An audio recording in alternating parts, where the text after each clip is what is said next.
Welcome, Milano family, to another edition of the most fabulous recipes ever.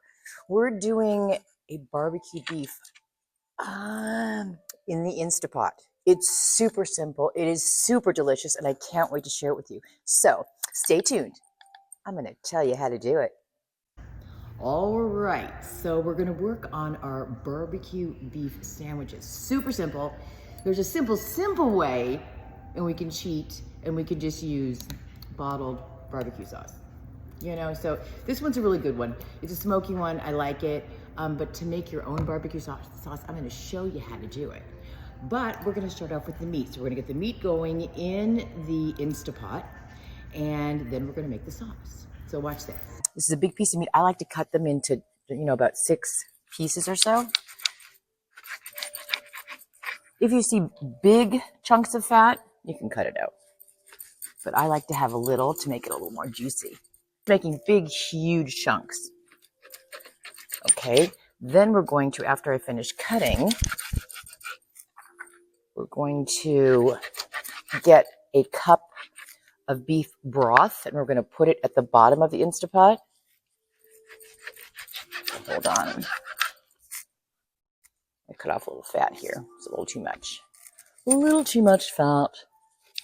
Some fat is good fat. To take 1 cup of beef broth, we're going to pop that in. We're going to take our meat. We're going to place it at the bottom.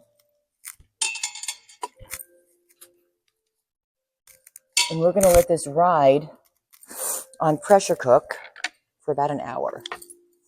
So hold on. Let's put this in. Oh, the lid on. Can you see it in there? Looking good?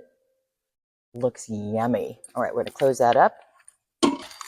Okay, so now we got it. We're going to push it on pressure cook. We're going to increase it for 1 minute. 1 minute, what am I saying? 1 hour.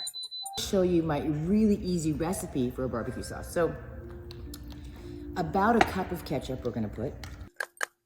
Then we're going to do about 2 tablespoons of brown sugar.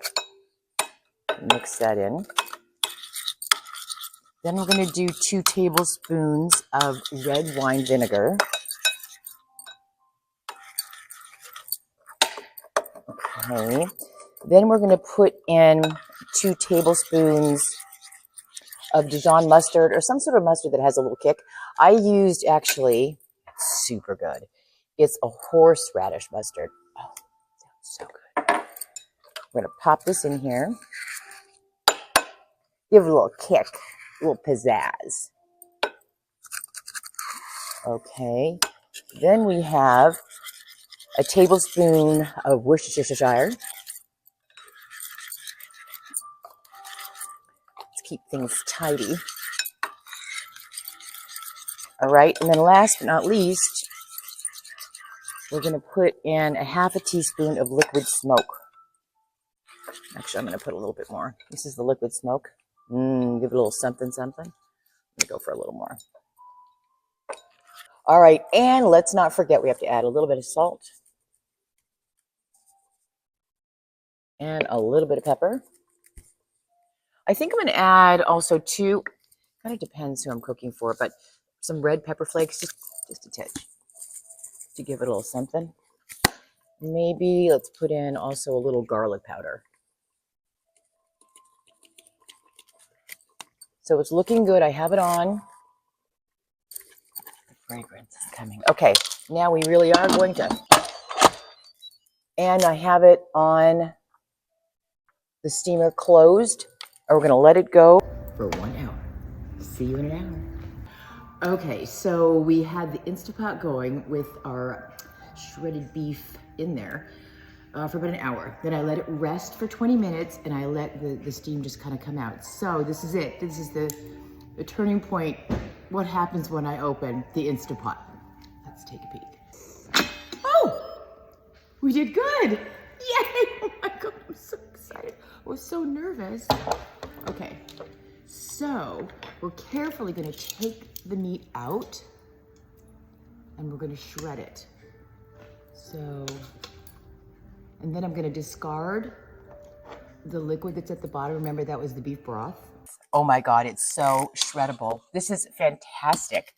Okay, so we're gonna take all this out. We're gonna remove, oh, it's just falling apart. Look at this. Oh, incredible. What you're going to do is remove any of this fat. Okay, we're gonna pop that to the side. And we're just gonna shred it like this, okay? So simple. Oh my gosh, this is fantastic. Wow, that worked really, really well. Very impressed. Okay, so stay tuned. I'm gonna go dump the pot and then we're going to put in the barbecue sauce on sauté. So stay tuned. Okay, so I dumped out the juices from the Instapot. I'm gonna put it now on sauté. And we're gonna put the sauce that we made or that you cheated with and bought at the store. I'm going to put the brioche buns in the oven just to get it a little toasty. We're gonna put the meat in here and we're gonna make our sandwich in just a snap. I'm also gonna put together a little salad, you know, and what a good lunch we have today here at Milano. Back in a snap. So we're gonna have a little side salad, just a little Caesar. So just get your lettuce. I like to cut it up to make it in little small pieces. Got some croutons. We're gonna go with some parm. And then we're gonna add in a little bit of Caesar dressing.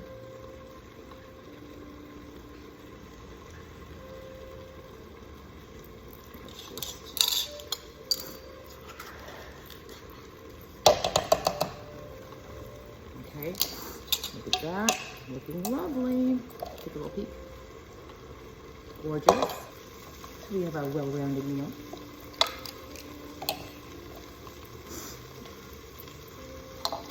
Lovely. And we're going to take a bun. Oh, this is just, that is heavenly. Okay. Look at this.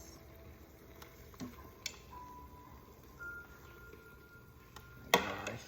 Oops. Wow. That is just melt in your mouth. Oh my God. But most importantly, I must have a bite. So one moment. I'm telling you, this is a must. It was so simple. It is so delicious.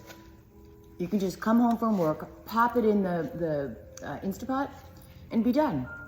Anyway, Milano Kitchen and Bath family, I hope you enjoyed another edition of the Milano Cooking Show. And we will see you in the showroom. If not, we'll see you here.